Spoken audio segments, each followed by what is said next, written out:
انسان جو اپنے بیٹے کو وصیت کرتا ہے وہ اس کے تجربات کا نچوڑ ہوتی ہے اور کمال محبت کے ساتھ اس کی سراسر بھلائی مقصود ہوتی ہے، اور باپ وہ وصیت اپنے بیٹے کو کرتا ہے۔ اور یہاں وصیت کرنے سے قبل کتنے پیار بھرے انداز میں، یا بنیا، اے میرے پیارے بیٹے، احفظ انی اربعا و اربعا، میں تمہیں 4 چیزیں بیان کرتا ہوں اور 4 چیزیں اس کے ساتھ جڑی ہوئی ہیں، تو یہ 8 چیزیں تم یاد کرو۔ لا یضرک ما عملت معہم، اگر یہ تیرے عمل کا حصہ بن جائیں تمہیں زندگی میں کبھی نقصان نہیں ہوگا۔ زندگی میں تم شر سے بچے رہو گے، برائی سے بچے رہو گے، نقصان سے بچے رہو گے، تمہارا باطن، تمہارا ظاہر اچھا رہے گا اگر ان 4 چیزوں کو 4 چیزوں کے ساتھ جوڑ کر کے اپنے عمل کا حصہ بنا۔ فرمایا ان اغنى الغناء العقل، سب سے بڑا غنا، سب سے بڑی دولت مندی، سب سے بڑی ثروت عقل ہے۔ اگر کسی کو عقل کا رزق دیا گیا ہے تو وہ سب سے بڑا دولت مند ہے۔ اگر اس کے پاس مال و متاع بہت سارے ہیں لیکن بے وقوف ہے تو وہ دولت مندی نہیں ہے۔ وَأَكْبَرُ الْفَقْرِ الْحُمْقُ، اور سب سے بڑا فقر اور سب سے بڑی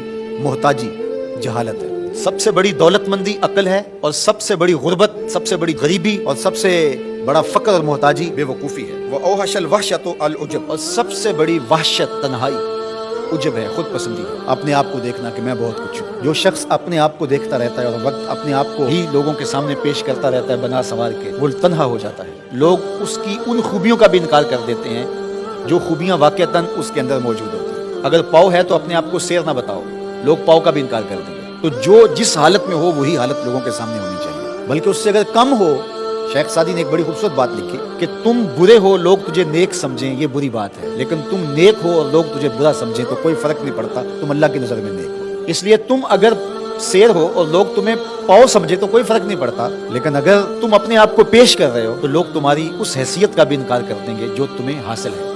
اکرم الحسب حسن الخلق، سب سے اچھا جو حسب و نسب ہے وہ کیا ہے؟ میں فلاں ہوتا ہوں، میں فلاں ہوتا ہوں، میں فلاں کا بیٹا ہوں، فلاں قبیلے سے میرا تعلق ہے، میرا باپ بڑا امیر کبیر تھا، اپنا حسب نامہ اس طرح لوگ پیش کرتے ہیں، مجھے جانتے ہو کہ میں فلاں ابن فلاں۔ سید علی المرتضیٰ فرماتے ہیں بہترین جو حسب ہے جو آپ پیش کرتے ہیں وہ کیا ہے؟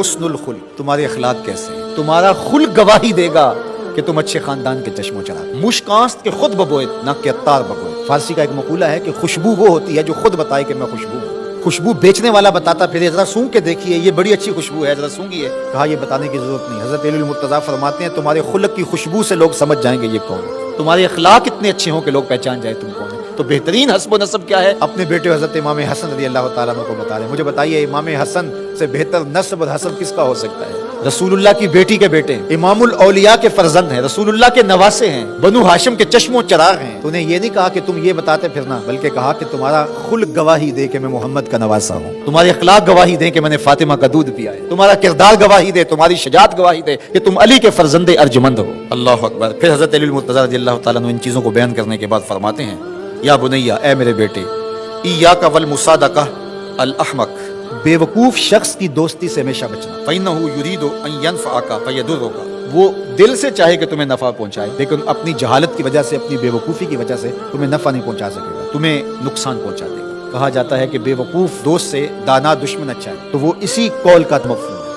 آپ نے اپنے بیٹے حسن کو یہ نصیحت کی، یہ نصیحت پلے باندھ لیں، اور کبھی بھی جاہل اور بے وقوف سے دوستی رکھیں، اس سے رویہ اچھا رکھیں، سلوک اچھا کریں، اس کے لیے خیر کا ذریعہ بنیں آپ۔ یہ مطلب نہیں کہ بے وقوف کو آپ سلام بھی نہ کریں، لیکن دوستی اعتماد آپ اس پہ نہیں کر سکتے۔ وَإِيَّاكَ وَمُصَادِقَةَ الْبَخِيلِ، اور بخیل سے کبھی بھی دوستی نہ لگانا۔ فَإِنَّهُ يَبْعُدُ عَنْكَ أَحْوَجَ مَا تَكُونُ إِلَيْهِ، اس لیے کہ جب تجھے انتہائی ضرورت کا وقت آئے گا تو وہ تجھ سے دور ہٹ جائے گا، اور تو اس پہ توقع لگائے ہوئے ہوگا کہ میرا دوست ہے اور اوکھے ویلے میرے کام آئے گا، لیکن اوکھے ویلے وہ کام نہیں آئے گا۔ تو بخیل سے دوستی کا رب نہیں رکھنا۔ وَإِيَّاكَ وَمُصَادَقَةَ الْفَاجِرِ، بدکار شخص سے کبھی دوستی نہ رکھنا، برے شخص سے کبھی دوستی کا رشتہ نہ جوڑنا۔